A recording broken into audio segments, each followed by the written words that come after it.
Assalamualaikum warahmatullahi wabarakatuh. Di sini saya akan menjelaskan tentang elektroda pembanding.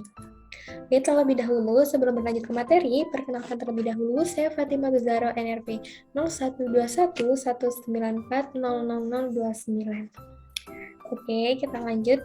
Yang pertama yaitu apa sih elektroda pembanding itu? Jadi, elektroda pembanding atau elektroda referen dalam sel elektrokimia merupakan suatu elektroda yang digunakan untuk mengukur potensial yang dihasilkan oleh reaksi yang terjadi di elektroda kerja.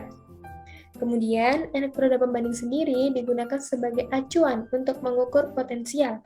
Oleh karena itu, elektroda pembanding ini harus memenuhi berbagai syarat.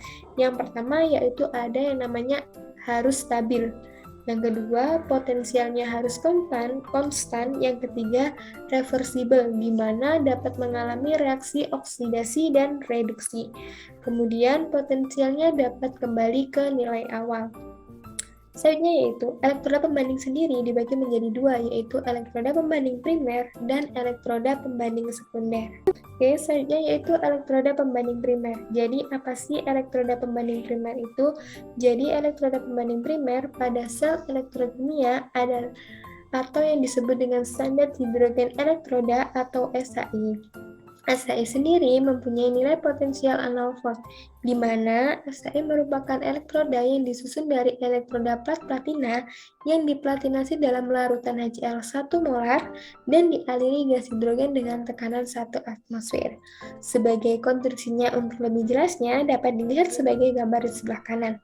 Oke, pada bagian nomor 1 ini merupakan elektroda platina terplatinasi.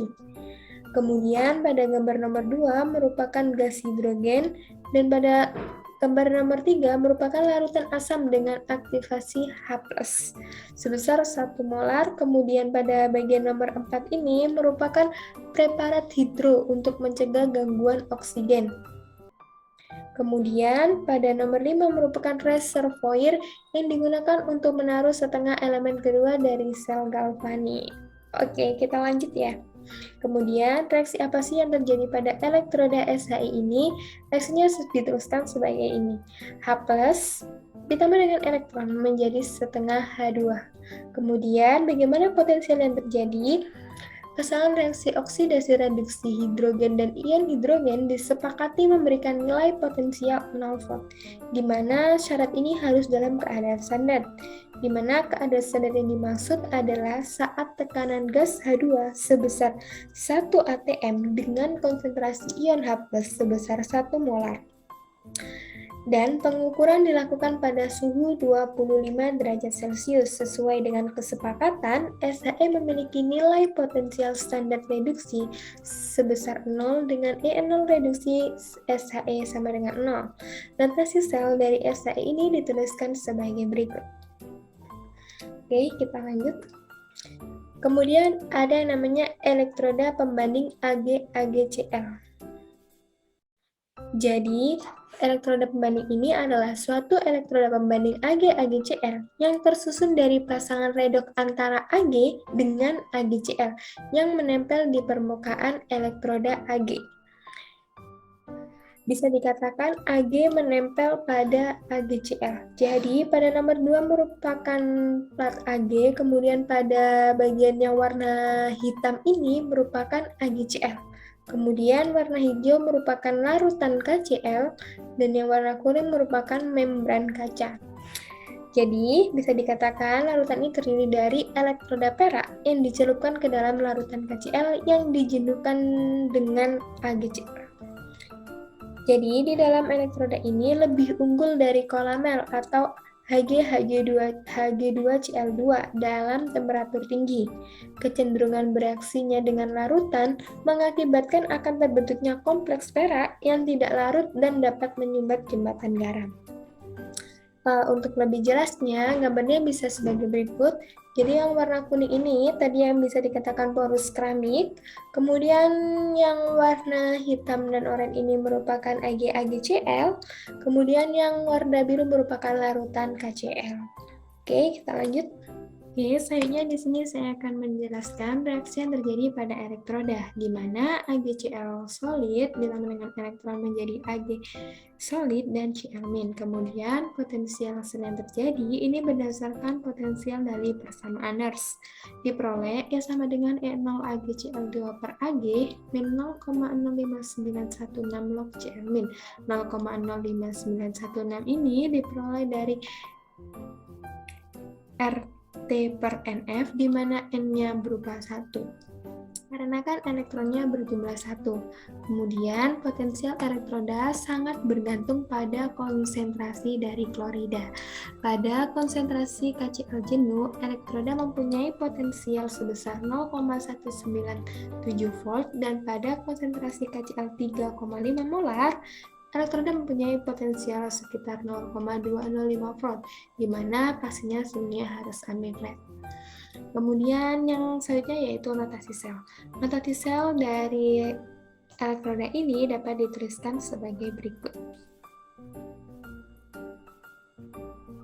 Kita ke elektroda pembanding Hg2Cl2.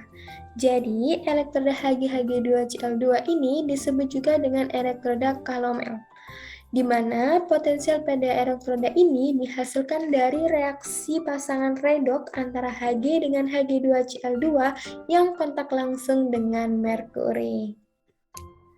Kemudian bisa dijelaskan pada bagian warna kuning merupakan membran kaca, kemudian warna hijau merupakan larutan KCl, warna hitam merupakan Hg2Cl2, dan warna biru merupakan bagian dari Ag.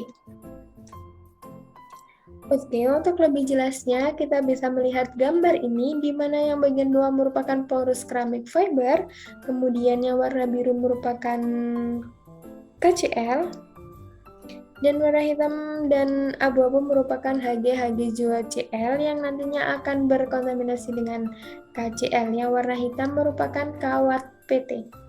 Jadi, di sini bisa dijelaskan terdiri dari kawat PT dalam larutan Hg2Cl2. Hg berupa cairan dan KCl jenuh encer yang terdapat dalam sebuah tabung inertan. Kemudian, tabung luar berisi jembatan garam KCl yang memungkinkan seluruh rakitan alat ini nanti ditempatkan dalam larutan yang akan diukur. Jembatan garam yang memiliki porous ceramic fiber di bagian bawah yang memungkinkan terjadinya kontrak listrik akan dibuat antara dua sisi jembatan garam dan larutan, sehingga tidak ada aliran yang cukup besar di antara dua solusinya. Oke, kemudian yang terjadi adalah reaksi pada elektroda.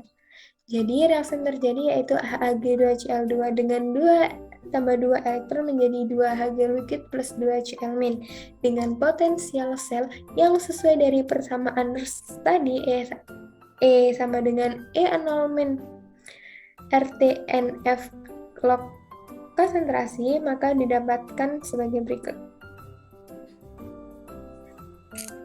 Potensialnya di mana E0-nya diketahui 0,268 volts.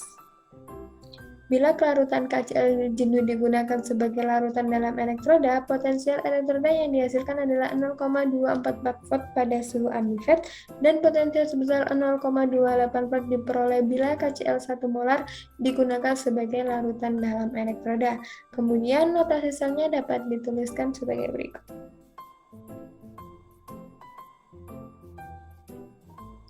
Oke, untuk lebih jelasnya tentang elektroda kerja jadi di dalam potensiometri itu ada yang namanya elektroda kerja yang di sebelah kiri dan elektroda pembanding sebelah kanan.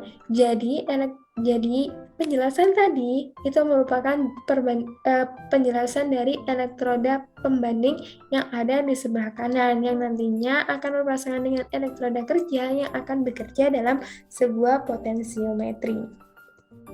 Sekian penjelasan dari saya. Apabila ada salah kata atau sebagainya, saya mohon maaf yang sebesar-besarnya. Terima kasih. Wassalamualaikum warahmatullahi wabarakatuh.